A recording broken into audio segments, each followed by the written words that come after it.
ሁለተኛው ጥያቄ ምስቴ በእስላማዊ የሸሪዓ ህግና መመሪያ መሰረት ከ5 ዓመት በፊት በኒካህ የተጋባን ሲሆን ከ3 ወር በፊት በተፈጠረ ጊዜያዊ ጠብና አለመግባባት በራሷ ፈቃድና በቤተሰብ ግፊት ቤቷን ጥላ ከሄደች በኋላ ከሳምንት በመደበኛ ፍርድ ቤት ይፍታኝ ስትል ከሳኛለች። ስለሆነም በሸሪዓ ህግ መሰረት የተፈጸመን ጋብቻ በመደበኛ ፍርድ ቤት ሙስሊም ባልሆነ ዳኛ በሚሰጥ የፍች ውሳኔ ኒካህን ማውረድ ይቻላል ወይ? ኢስላምስ እንደ ትክክለኛ ፍቺ ጠላቅ ይቆጥረዋል ወይ?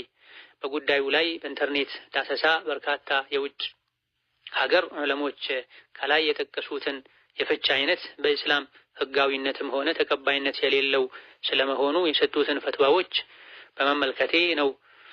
ስለሆነም የሀገራችንን ተጨባጭ ሁኔታ በማስገባት እንድትመልሱልኝ እጠይቃለሁ። አላህ ምንዳችሁን ይክፈላችሁ የሚል ጥያቄ ነው። ፍቺ ያለው ባል እጅ ላይ ነው።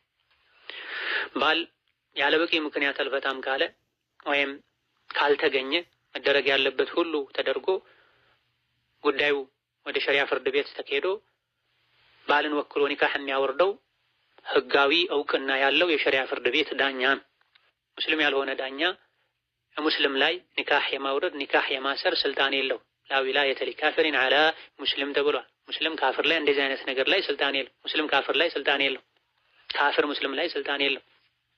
ነገር ግን እንደ ሀገራችን ባሉ ሁኔታዎች አንዲት ሙስሊም ሴት መደበኛ ወይም ሰዋዊ በሆነ ምድራዊ በሆነ ፍርድ ቤት ጉዳዩን አቅርባ ሙስሊም ያልሆነ ዳኛ ሸሪዓዊ ባልሆነ ህግ ጉዳዩን አይቶላት ባልን አስጠርቶ ፍታ ብሎ አዞ ባል እሺ ብሎ ተቀብሎ በጉዳዩ አምኖ ከፈታ ወይም ወረቀት ተጽፎ ተሰጥቶት አንብቦት ከፈረመ ሙስሊም ያልሆነው ዳኛ ጉዳዩን አይቶ ምክር ሰጠው ወይም አዘዘው መመሪያ ሰጠው። እሱ ግን አምኖ እሺ ብሎ ፈረመ ወይም የፍቺ ቃል ተናገረ። ይሄኔ ባል ፈታ ነው የሚባለው።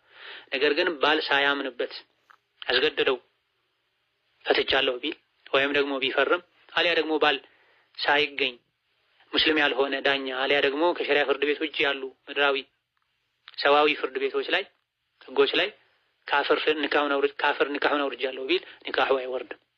ባልም ፖሊስ አስገድዶ ተውርጃለሁ ቢል ኒካሁ አይወርድም።